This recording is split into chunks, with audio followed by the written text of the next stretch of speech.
Liberty Walk is no stranger to controversy, but the Japanese tuning house might be in for a little more than it bargained for after it revealed its first tuned Nissan Z this past week. The kit itself was announced in May this year and accompanied by digital renders of what it would look like, copper and black car below, but seeing it in the metal, and seeing the metal being cut away to make it happen somehow makes it even worse. The kit is officially called the LB Nation Nissan Fairlady ZRZ34 Works and falls under the LB Nation subdivision of the tuner.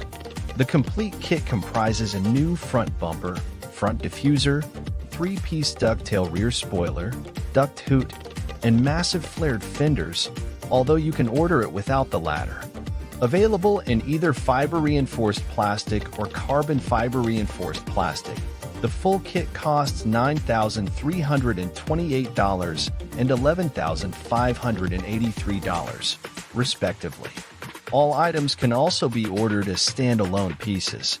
While the original renders suggested a move to fender-mounted rear-view mirrors as a nod to the original Datsun 240Z, it appears Kato Wataru and Co. at Liberty Walk opted to retain the standard mirror position in the first complete car. Speaking of the first car, it doesn't just have the body kit fitted. It also features a set of Watanabe 8-spoke wheels and a lowered suspension that sees the Z slam to the floor.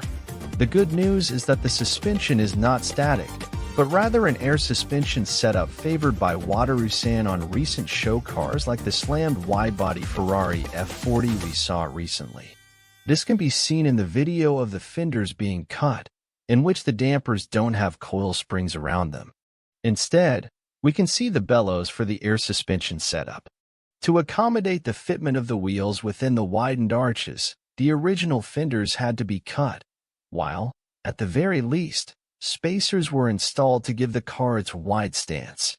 We have no idea what other changes have been made, although we can't rule out some mega performance if Liberty Walk's recent Murcielago drift car is anything to go by. But we're absolutely certain this look won't appeal to everyone,